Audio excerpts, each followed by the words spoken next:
किसी भी परिवार के लिए एक नए घर में जाना ना एक बहुत ही खास मौका होता है। मतलब जश्न भी होता है, थोड़ी बहुत उथल-पुथल तो होती है और कभी-कभी कुछ ऐसा हो जाता है जो किसी ने सोचा भी नहीं होता।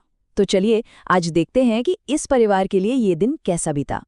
तो कहानी की शुरुआत होती है एक बहुत ही दिलचस्प मोड़ से, जहां एक तरफ परंपरा निभाई जा रही है, वहीं दूसरी तरफ एक अनजाना खतरा दस्तक देता है जो शुरू से ही मन में एक उत्सुकता जगा देता है।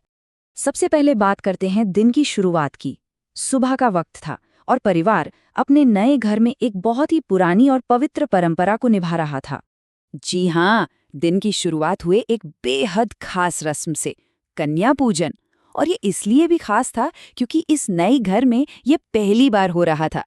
ये पूरा समारोह आप कह सकते हैं 3 हिस्सों में बटा हुआ था। पहले छोटी छोटी कन्याओं का घर में स्वागत किया गया, फिर पारंपरिक पूजा हुई और आखिर में उन्हें प्यार से भोज परोसा गया।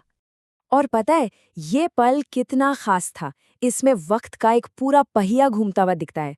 मतलब एक जमाना था जब वो कन्या पूजन में खाना खाने जाती थी और आज वो खुद मेजबान बनकर सबको खिला रही हैं। जिम्मेदारियां कैसे बदल जाती हैं, है ना? तो सुबह की पूजा पाठ और रस्मों के बाद अब बारी थी असली काम की, यानी घर बसाने की वो मजेदार भाग दौड़। अरे भाई, कोई भी नया घर बसाना आसान थोड़ी होता है। कभी नई लिफ्ट को समझने में कंफ्यूजन हो रहा है, तो कभी सजावट और फर्नीचर के इतने सारे डिब्बे खोलने पड़ रहे हैं। और हाँ, इस बात पर तो मजेदार बहस छिड़ी रहती है कि कौन क्या काम करेगा। और ये नंबर देखिए जरा, ये परिवार के मजेदार रिश्ते का एक छोटा सा सबूत है। मतलब दिन में लगभग 20 बार प्यार भरी हल्की फुल्की नोकझोंक तो हो ही जाती है। लेकिन इस सारी हंसी मजाक और उथल पुथल के बीच अचानक कुछ ऐसा हुआ जिसने सबको सच में एक झटका दे दिया।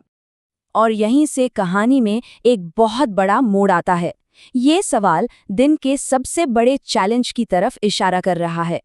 हुआ ये कि फ्रिज से करंट लग रहा था, और ये कोई मजाक नहीं था। पहले कुनाली को लगा, फिर परिवार के कई और लोगों को भी महसूस हुआ।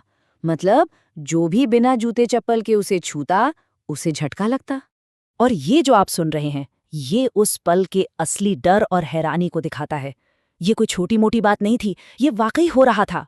तो सवाल ये उठता है कि आखिर ये हो क्यों रहा था। देखिए, इसकी वजह थी इलेक्ट्रिकल अर्थिंग की प्रॉब्लम। मतलब ये एक सेफ्टी सिस्टम है जो फालतू करंट को सीधे जमीन में भेज देता है। लेकिन सबसे अजीब बात ये थी कि घर वालों का कहना था कि भाई, अर्थिंग तो हमने एकदम ठीक करवाई थी। इस नए खतरे की वजह से घर में एक बड़ी बहस छिड़ गई। एक तरफ थे घर के नियम और दूसरी तरफ थी सबकी सुरक्षा। परिवार के सामने एक बड़ी दुविधा खड़ी हो गई थी। एक तरफ तो नियम था कि नए घर को साफ रखने के लिए अंदर जूते चप्पल नहीं पहनने हैं, और दूसरी तरफ अब बिजली के झटकों से बचने के लिए चप्पल पहनना जरूरी हो गया था। और इसी चक्कर में थोड़ी बहुत नोक झोंक भी हुई। मतलब एक दूसरे को याद दिलाया जा रहा था कि अरे, आप ही तो कह रही थी कि घर में नंगे पैर घूमो, अब अगर कुछ हो गया तो क्या होगा। सब परेशान थे और इस नई मुसीबत से बचने का रास्ता खोज रहे थे। खैर, दिन भर के इस टेंशन और ड्रामे के बाद शाम थोड़ी शांति लेकर आई। परिवार धीरे धीरे अपनी नॉर्मल रूटीन में वापस लौटने की कोशिश करने लगा।